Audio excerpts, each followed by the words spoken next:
Salut les héroïnes! Alors tu le sais, la vie nous ramène sans cesse parfois les mêmes schémas appris qui aboutissent aux mêmes conséquences, mêmes relations, même travail.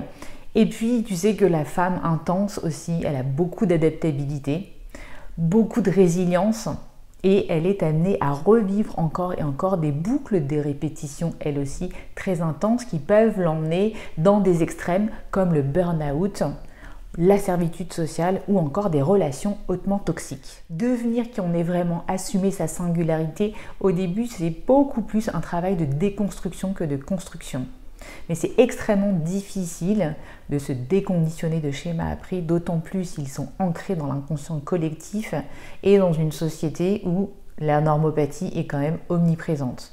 Dans cette vidéo, on va voir comment sortir de ces conditionnements pour retrouver une liberté intérieure avec 4 étapes essentielles.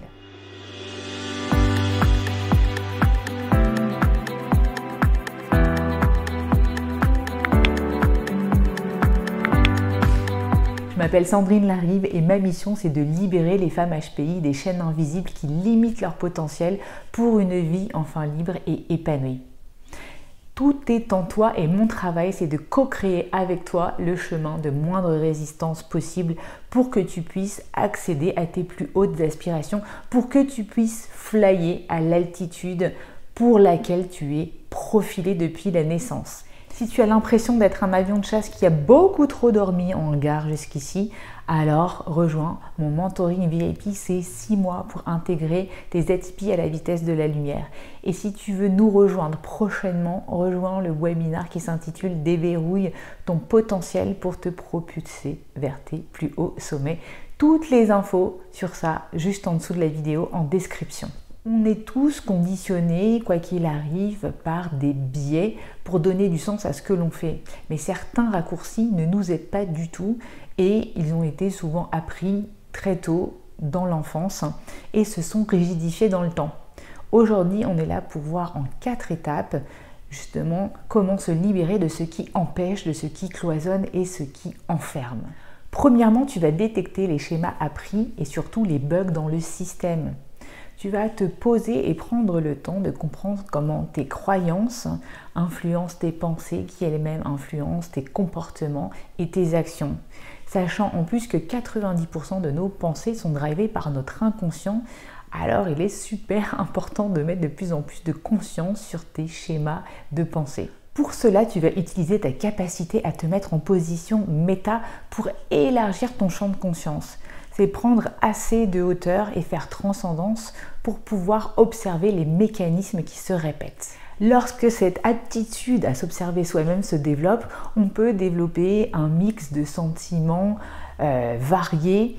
Dans son cœur, on peut ressentir de l'impatience, de la frustration, de l'agacement, parce qu'en fait, on devient de plus en plus finement le témoin de nos impasses et de leur déroulement et ça nous agace. Combien de fois tu peux me dire « mais je me vois faire, je me regarde et je me vois faire, je vois comment ça se passe, mais je n'arrive pas à faire autrement ». Alors c'est vrai que c'est très inconfortable de voir quelqu'un se prendre le mur, de connaître de mieux en mieux comment il va y aller, de savoir sous quel angle il va se cogner, et surtout lorsqu'il s'agit de nous-mêmes. Mais c'est vraiment le seul chemin pour arriver au changement et se traiter de mieux en mieux au quotidien. Et bien c'est comme ça que j'ai pu observer ma blessure de rejet, cet automatisme de pensée, ce pattern freinant qui me pourrissait la vie. En fait, un jour j'ai écrit dans un carnet, après une journée, que tout le monde m'avait ghosté. Donc là je me suis dit « waouh !»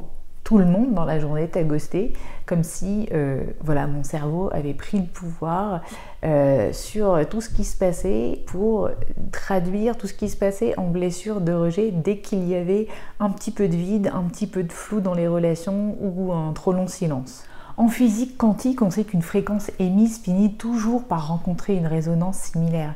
Donc en plus, ce conditionnement agissait comme une boucle de rétroaction où je nourrissais le système que je subissais en attirant des personnes évitantes. La claque. Donc du coup, c'est à partir de ce moment-là que j'ai commencé à remettre en question mon interprétation du silence des autres. Alors, va marcher dans la nature, médite en silence, écris dans un carnet pour trouver ton meilleur poste d'observation. Et puis après, note bien les croyances, les pensées, les comportements qui gouvernent ta vie. En mentoring VIP, j'utilise l'hypnose et la PNL pour que tu puisses accéder plus rapidement à d'autres champs de conscience qui vont te permettre de t'observer différemment, de changer de point de vue plus facilement.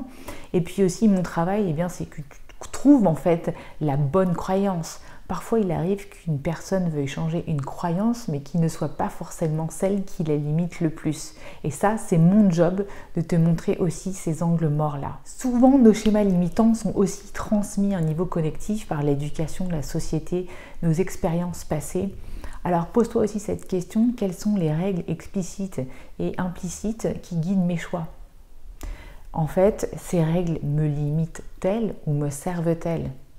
Quelles sont les injonctions que j'entends le plus, les il faut, les je dois? Et puis tu vas noter sur un papier aussi toutes les voix que tu peux entendre dans ton esprit qui peuvent te dire par exemple je dois être parfaite, je ne suis pas assez ci, je ne suis pas assez ça. Pour aller plus loin, je t'invite à aller voir ma vidéo pour changer à partir de ça son système de croyance et aussi la vidéo sur les 5 drivers qui limitent le potentiel des femmes HPI.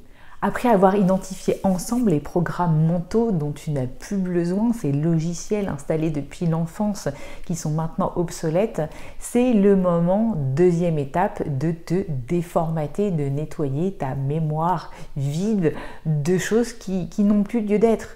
Et pour ça, je vais vraiment compter sur une capacité chez toi, ta métaptitude à apprendre, à désapprendre. En tant que femme HPI, en plus, je sais que tu apprends vite, donc je vais faire le pari que tu vas désapprendre aussi vite que tu as appris des programmes inutiles pour toi maintenant. Se déformater, c'est comme restaurer un système à ses paramètres d'origine pour pouvoir réinstaller des programmes beaucoup plus alignés avec tes valeurs actuelles. Troisièmement, après avoir fait de l'espace et du vide, c'est important de reprogrammer ton cerveau. Ça serait dommage de laisser le hasard faire les choses, sachant toutes les croyances un petit peu dangereuses qui traînent par là en ce moment. Et sur cette fameuse blessure du rejet, c'est comme ça que j'ai reformaté mon cerveau, c'est en mettant un petit peu de nuance et de flexibilité. En me disant par exemple que en fait si quelqu'un ne me répondait pas, c'était pas forcément binaire, noir ou blanc, bien ou mal, peut-être qu'en fait cette personne était occupée, peut-être que en fait elle avait juste envie d'éviter les conflits, peut-être qu'elle avait honte d'un de ses comportements pour ne pas rappeler, etc., etc., au lieu de tout de suite penser par automatisme que c'était un rejet pur et dur de ma personne. Se reprogrammer, c'est devenir l'architecte de son esprit pour pouvoir redevenir l'architecte de sa vie et en faire une à son image. Donc si je résume, 1, c'est détecter tes schémas appris, comprendre et déformater quels sont les programmes qui sont devenus inutiles, et troisièmement, c'est reprogrammer son cerveau. Quatrièmement, là on passe dans la phase où on va amorcer le changement. Et le changement par rapport à ces nouvelles croyances, ça s'amorce avec des petits pas. Rien ne change sans mouvement et c'est en posant réellement des actions concrètes que tu vas pouvoir ancrer tes nouvelles croyances dans la réalité. C'est souvent aussi remettre du choix là où il n'y avait plus que du non-choix. Par exemple, au lieu d'interpréter des silences, pourquoi ne pas poser à chaque fois que je me sens mal des questions à la personne ce silence, comment je peux l'interpréter? Qu'est-ce que tu as voulu dire?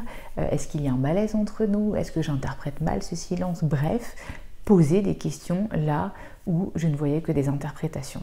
En conclusion, se libérer de ces conditionnements, c'est vraiment un chemin exigeant mais transformateur. C'est vraiment en arrivant à te dépouiller couche par couche que tu vas pouvoir découvrir la richesse derrière tout ça et oser aussi assumer ta singularité. C'est aussi comme un art de l'effeuillage. J'invite mes clientes à se déshabiller de toutes leurs couches de conditionnement, une couche après l'autre, de savourer à chaque fois leur trouvaille et puis de passer encore à la couche d'après jusqu'à toucher ton essence, le noyau de ta structure. Si tu as aimé cette vidéo, merci de soutenir cette chaîne, laisse-moi un pouce, abonne-toi si ce n'est pas déjà fait et puis partage avec le plus grand nombre de femmes possible. Voilà, c'est comme une reconnaissance aussi de mon travail. Et puis je vous dis à bientôt les héroïnes, à très bientôt pour une nouvelle vidéo. Ciao, ciao!